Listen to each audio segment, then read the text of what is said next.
The canvas tent billowed in the wind, its edges snapping like distant gunfire.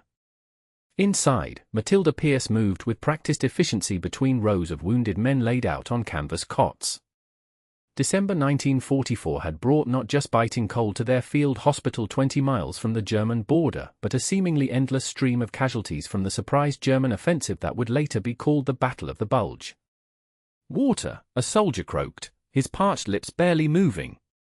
Matilda placed a gentle hand on his fevered forehead and held a tin cup to his lips. "Small sips, Corporal. Doctor's orders." Around her, other nurses moved with the same quiet urgency, their white uniforms stained with blood, their faces etched with exhaustion.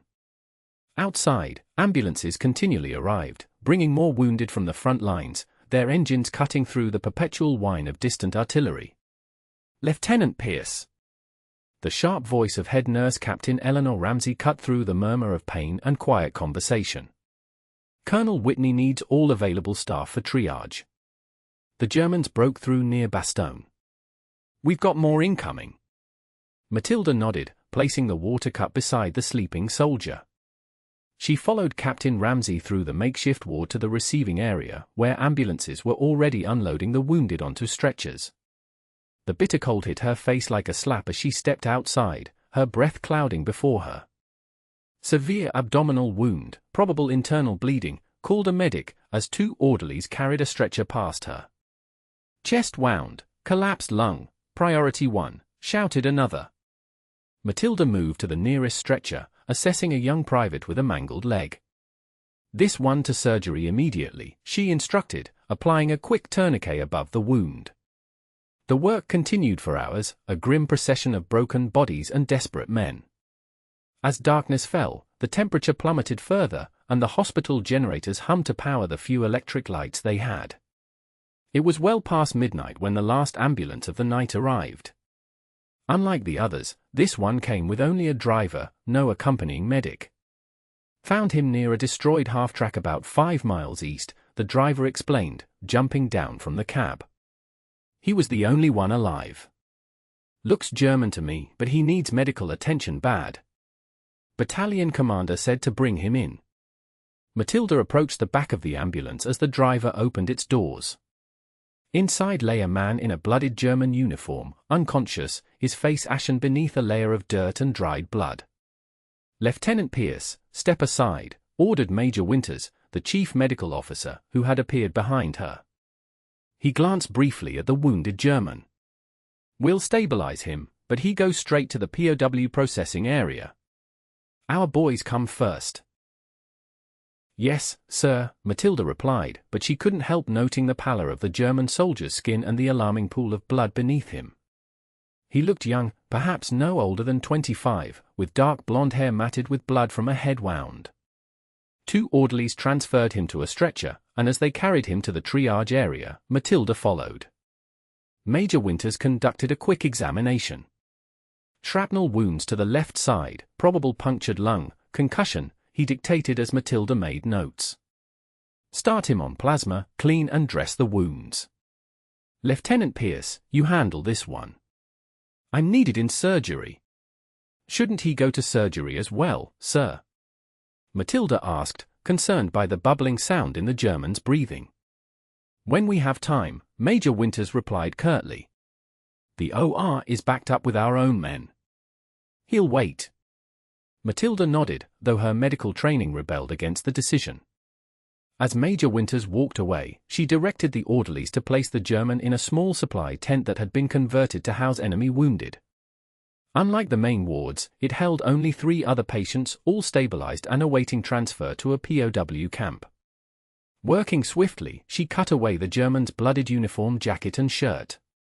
The damage was worse than she'd feared. Multiple shrapnel wounds punctured his left side, and blood frothed with each labored breath, confirming a punctured lung. Without surgery, he would likely die within hours.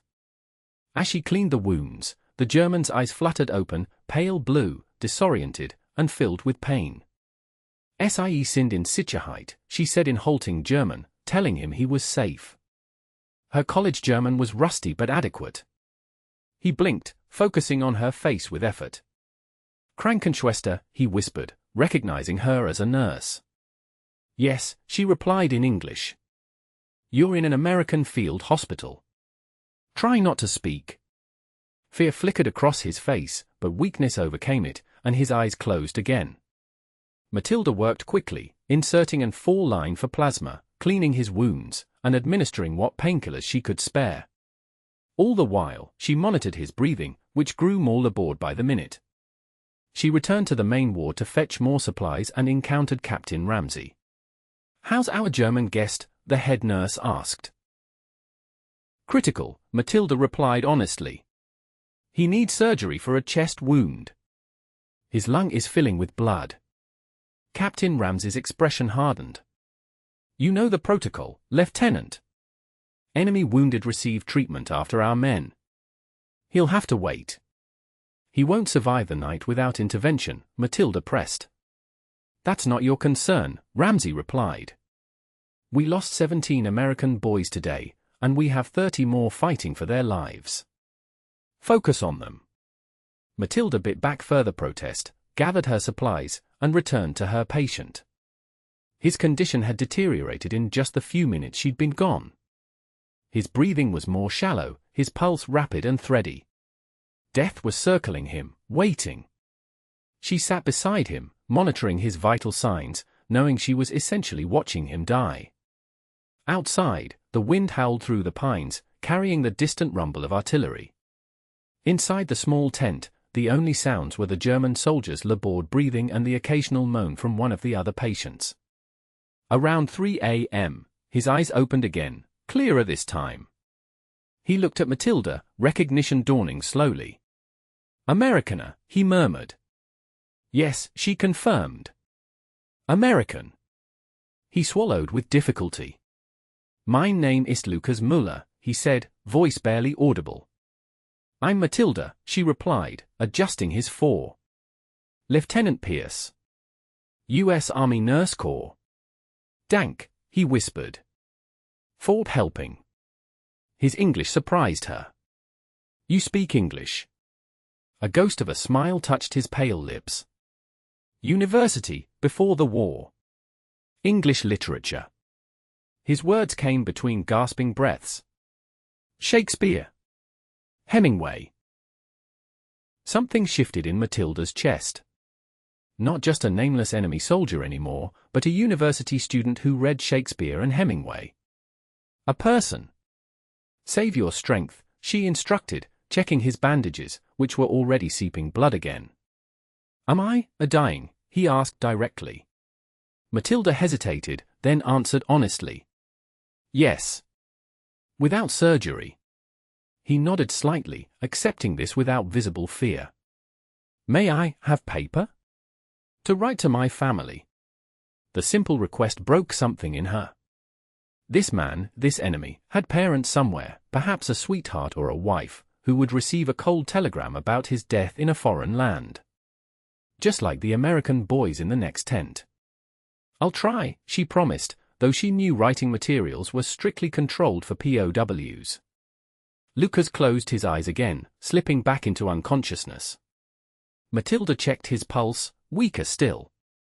She made a decision then that she knew might end her nursing career, possibly even lead to court-martial, but which her conscience wouldn't let her ignore. She returned to the main ward and approached Dr. Leonard Morris, a young surgeon who had just finished an operation and was washing his hands in a basin of sterilized water. "Lieutenant Pierce," he acknowledged with a tired nod. They had worked closely since the Normandy landing 6 months earlier. "Rough night." "Dr. Morris, I need your help," she said quietly, glancing around to ensure no one was listening. "The German officer brought in earlier, he has a pneumothorax that's killing him. He needs a chest tube at minimum, proper surgery ideally." Dr. Morris dried his hands on a towel. "Major Winters gave orders, he'll be dead by morning," Matilda interrupted. "I know our men come first, but the OR is empty now, and he's a human being." Dr. Morris studied her face for a long moment. They had developed a professional respect over months of working side by side, saving lives under impossible conditions. More than once, he had trusted her judgment when it contradicted official protocol. This could cost us both, he warned. I know, she replied steadily. He sighed. Bring him to the small OR in the back. I'll meet you there in 10 minutes. Make sure Captain Ramsey doesn't see you. Relief flooded Matilda. Thank you. Moving quickly but without drawing attention, she returned to Lukas Müller's bedside. He was unconscious, his breathing now alarmingly shallow. I need to move this patient, she told the medical corpsman guarding the POW area. Doctor's orders. The corpsman looked skeptical. I didn't hear about any transfer.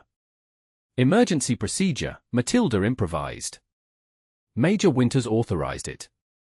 You can check with him if you'd like, but he's currently in surgery with multiple critical patients. The corpsman hesitated, then nodded. Need help moving him. With the corpsman's assistance, Matilda wheeled Lukas's gurney through the maze of tents to the small operating room used for minor procedures. Dr. Morris was already there, setting up instruments. Thank you, Corporal, Matilda dismissed the guard. I'll take it from here. Once the corpsman left, Dr. Morris worked swiftly, administering ether and making an incision in Lukas's chest to insert a drainage tube. Blood and fluid immediately drained from the pleural cavity, relieving the pressure on his lung. There's significant damage, Dr. Morris murmured as he worked. Multiple shrapnel fragments. I'll need to remove them and repair what I can. The operation lasted nearly 2 hours. Outside, the eastern sky began to lighten, hinting at dawn. Matilda assisted in silence, passing instruments, monitoring vital signs, applying suction to clear blood from the surgical field. Finally, Dr. Morris placed the last stitch and stepped back. That's the best I can do, he said, peeling off his gloves. The rest is up to him. And God. Thank you, Matilda said simply. I'm going to get some coffee, Dr. Morris replied. I was never here, Lieutenant. This never happened. Find somewhere to hide him until he's stable enough to rejoin the other POWs without raising questions. After Dr. Morris left, Matilda transferred Lukas to a gurney and wheeled him to a small storage alcove at the back of the main supply tent. It wasn't ideal, but it would keep him hidden while she monitored his recovery. She arranged boxes and crates to conceal the makeshift bed, then settled in to watch over him as the anesthesia wore off. The morning brought chaos as new casualties arrived from overnight fighting.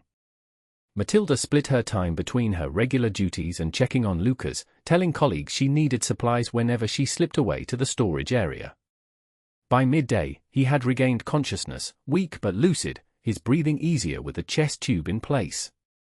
You saved me, he whispered when she changed his bandages during a rare quiet moment. Dr. Morris saved you, she corrected. I just helped. Why? The question hung between them, laden with the weight of their opposing uniforms, their countries at war. Matilda considered her answer carefully. Because it was the right thing to do. Because you're a person, not just an enemy. Lukas studied her face, his blue eyes clearer now. In another time, another place. Don't, she interrupted gently. We're nurse and patient. American and German. Nothing more. But even as she said it, she recognized the connection forming between them, not romance, exactly, but something equally powerful. A recognition of shared humanity amid the insanity of war. Over the next 3 days, Matilda continued her dangerous balancing act, tending to Lukas in secret while performing her regular duties. She brought him small portions of food and clean water, changed his dressings, and removed his chest tube when it was safe to do so. During these brief interactions, they talked in whispers. She learned he was 27, from a small town near Munich. He had studied English literature at university, dreaming of becoming a professor before the war interrupted his plans. He had been conscripted in 1941, fought on the Eastern Front, and been transferred to the Western Front only months before. I never wanted this war, he confided on the second night. My father fought in the Great War, came home half-blind from gas. He warned me about the hollowness of patriotism. Then why fight, she asked, checking his temperature. What choice did I have? His voice carried no self-pity, only resignation. Desert and be shot as a traitor? My mother, my younger sisters, they would have suffered. In turn, Matilda told him about her home in Vermont, her training as a nurse in Boston, her decision to enlist after Pearl Harbor. She described the orchard behind her family's house, the way apple blossoms scented the spring air, small, beautiful details that seemed from another lifetime. When I was a boy, Lukas said, I would climb the hills outside our village in spring to pick edelweiss for my mother. Small white flowers that grow in the harshest places. Like hope in wartime. On the fourth day, Major Winters conducted a surprise inspection of the POW area and noticed a discrepancy in the records. Lieutenant Pierce, he called, finding her changing bandages in the main ward. The report shows for German POWs, but I only count 3 in the holding area. Explain. Matilda's heart raced, but her face remained composed. I believe 1 was transferred yesterday, sir. I can check the records. Do that immediately, he ordered. She hurried to the records tent, mind working frantically. There was no way to hide Lukas any longer. If discovered, both she and Dr. Morris would face severe consequences. More importantly, Lukas was now strong enough to survive transfer to a POW camp. Keeping him hidden was becoming more dangerous than revealing him. Matilda made a quick decision. She returned to Major Winters with a fabricated transfer order. Sir, it appears there was an error, she explained. The 4th POW is still here, just moved to isolation due to suspected pneumonia. I treated him myself but failed to update the location in the main record. My oversight, sir. Major Winters frowned. Show me this patient. With no choice, Matilda led him to the storage alcove where Lukas was hidden. As they approached, she whispered quickly, saying nothing about the surgery. Lukas was sitting up when they entered, his face tense but composed. Major Winters surveyed the situation, his expression darkening. Lieutenant Pierce, explain why this prisoner is being kept separate from the others without proper authorization. As I said, sir, suspected pneumonia. I was concerned about contagion. Major Winters examined Lukas briefly, noting the healing surgical wound. This man has had surgery recently, he observed sharply. There's no record of this procedure.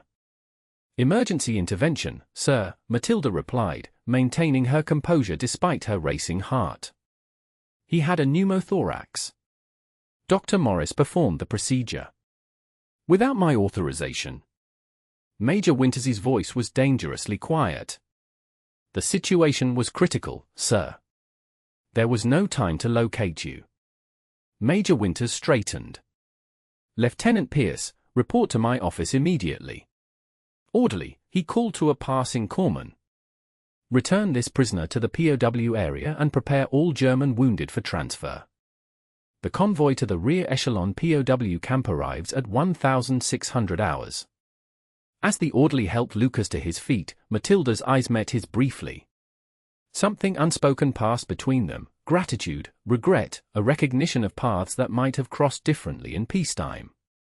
In Major Winters's office, a partitioned corner of the administrative tent, Matilda stood at attention, prepared for the worst. The Major sat behind his desk, reviewing her file. Lieutenant Pierce, your record since Normandy has been exemplary, he began, his voice stern but not angry. Multiple commendations, recommendations from superior officers. You've saved countless lives under the most difficult circumstances. Thank you, sir, she replied quietly. Which makes your recent actions all the more perplexing. He set the file down. You directly contravened my orders regarding treatment priority. You misappropriated medical supplies, concealed a prisoner, and falsified records. Yes, sir. Why, Lieutenant? What possessed you to risk your career, possibly even face court-martial, for an enemy soldier? Matilda considered her answer carefully. Sir, when I became a nurse, I took an oath to care for the sick and injured without discrimination. When I joined the army, I took an oath to follow orders. In this instance, those oaths came into conflict. I made a judgment call based on my primary identity as a medical professional. Major Winters studied her for a long moment. A noble sentiment, Lieutenant, but this is war. Resources are limited. Difficult choices must be made. I understand, sir. I accept whatever consequences you deem appropriate. The Major sighed. Dr. Morris has already explained that he took full responsibility for the decision. He claims he ordered you to assist and that you were following his medical direction. Matilda remained silent, unwilling to contradict Dr. Morris's attempt to protect her. I'm transferring you to the 107th Evacuation Hospital, Major Winters continued. They need experienced nurses, and quite frankly, I think some distance from this incident would be beneficial for all concerned. A formal reprimand will be placed in your file, but I see no benefit in pursuing more serious charges given your otherwise exemplary service. Thank you, sir, Matilda replied, relief washing through her. The transfer convoy leaves tomorrow morning. You're dismissed, Lieutenant. That evening, as Matilda packed her few belongings, a medical corpsman approached her. Lieutenant Pierce? The German POWs are loading onto trucks now. One of them asked me to give you this. He handed her a folded piece of paper. I figured it couldn't hurt. After the corpsman left, Matilda unfolded the note. Written in careful English on a scrap of medical supply inventory paper was a message, Lieutenant Pierce ***. In my country's literature, we have a concept called Seelenverwandtschaft, kindred spirits who recognize something in each other that transcends ordinary boundaries. I believe we share this connection, formed in the crucible of war's madness. You risked everything to save the life of an enemy. This act of humanity amidst barbarity gives me hope that after this war ends, our broken world might heal. If peace ever returns, look for Edelweiss blooming in harsh places and remember that compassion, like those sturdy flowers, can survive even the cruelest conditions. **** with eternal gratitude ***. L.M.****P.S. Should fate ever allow it, the Café Englischer Garten in Munich serves excellent apple strudel. Perhaps someday. Matilda carefully folded the note and slipped it into her breast pocket, close to her heart. Outside, engines roared as the POW transport convoy prepared to depart. She walked to the edge of the camp and watched the trucks pull away, carrying Lukas Müller and the other prisoners toward an uncertain future. The winter wind cut through her uniform, but she barely felt it. Around her, the war continued, artillery rumbling in the distance, ambulances arriving with fresh casualties, the ceaseless machinery of conflict grinding on.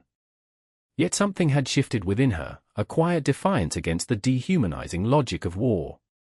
In saving Lukas, she had also saved something in herself, a conviction that individual acts of compassion mattered, even amid history's largest conflict. It was a small victory, invisible to generals plotting campaigns on their maps, but perhaps more enduring than any battle won or lost.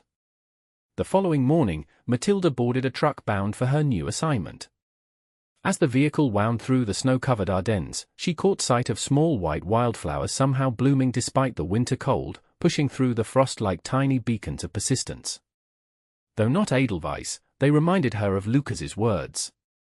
She smiled slightly, one hand resting over the pocket where his note lay, carrying its promise of humanity's resilience into whatever awaited her next.